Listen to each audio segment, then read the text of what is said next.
लोकसभा चुनाव को लेकर जहां सियासी पारा हाई है, तो वहीं दूसरी ओर चौक चौराहे से लेकर चाय की दुकान तक बैरकपुर लोकसभा चुनाव को लेकर सियासत पर चर्चा हो रहा है। इस वक्त मैं मौजूद हूं Titagarh ward number 1 Kelvin jute mill के पास, जहां से बैरकपुर लोकसभा हल्के के तृणमूल उम्मीदवार पार्थो भौमिक की हिमायत में एक विशाल महारंगारंग चुनावी रैली का आयोजन किया गया है। रैली में अपने हरदिल अजीज रहनुमा पार्थो भौमिक को कसीर तादाद से कामयाबी दिलाने के लिए हजारों की तादाद में सैलाब की शक्ल में लोग सड़कों पर निकल पड़े। फूल माला और फूलों की बारिश से आवाम ने उनका स्वागत किया और उन्हें कामयाबी दिलाने के लिए अपना राय बताया। इस महारैली एमजी रोड, पुरानी बाजार होता हुआ लक्की घाट पर जाकर ख़त्म हुआ, जिसमें विधायक राज चक्रवर्ती, साबिक chairman Prasanto Chowdhury, chairman Kamlesh Sahu, vice chairman Mohammad Jalil, Titagarh municipality के CIC टीटागढ़ शहर तृणमूल कांग्रेस के सभापति ओम प्रकाश साहू, काउंसलर हजात के अलावा हजारों की तादाद में समर्थक मौजूद रहे।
हाथ नीचे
पीछे हो जाएगा। चलिए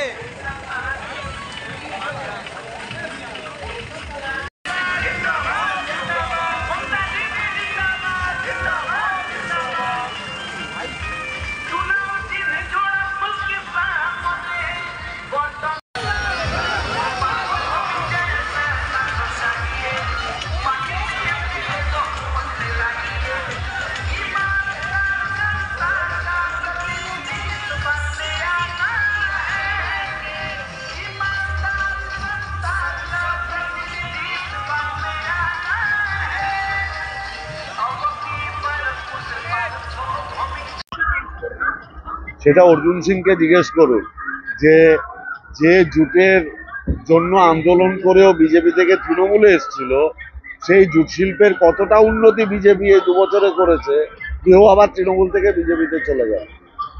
এখানে বিজেপি সরকার পলি ইন্ডাস্ট্রিকে ইন্ট্রোডিউস করছে, জুট শিল্প ঢুকছে, জুট শিল্পকে খুন করছে বিজেপির সরকার। যে জুট শিল্পের কথা বলে অর্জুন সিং বিজেপি থেকে তৃণমূলে এসেছিল, এই 2 বছরে সেই জুট শিল্পের কতটুকু উন্নতি হলো যে উনি আবার তৃণমূল থেকে বিজেপিতে চলে গেলেন। মমতা বন্দ্যোপাধ্যায় প্রথম যখন এমপি হন তখন তৎকালীন শিল্পমন্ত্রী বেঙ্গল রায়ের ঘরের সামনে ধর্ণা দিয়েছিলেন এই জুট শিল্পকে বাঁচানোর জন্য। আমি মমতা ব্যানার্জির দেখানো পথে সেই আন্দোলনকে জারি রাখবো। অর্জুন সিং বলছেন আপনি যে ট্রেনে প্রচার করেছেন সেই ট্রেন নৈহাটি থেকে শিয়ালদা পর্যন্ত যায়, দিল্লি যায় না, আবার নৈহাটিতেই ব্যাক করে ফিরতে হয়। মানুষ আমাকে কোথায় পৌঁছে দেবে সেটা মানুষ জানে, মানুষ আমাকে কোথায় পৌঁছে দেবে সেটা মানুষ জানে। ট্রেনের একটা নির্দিষ্ট জায়গা থাকে, ট্রেন সেই জায়গাতেই যায়। আর ওনার মাথায় সবসময় নিজের স্বার্থে দিল্লি ঘুরছে, ওই জন্য উনি সবকিছুতে দিল্লি দেখেন।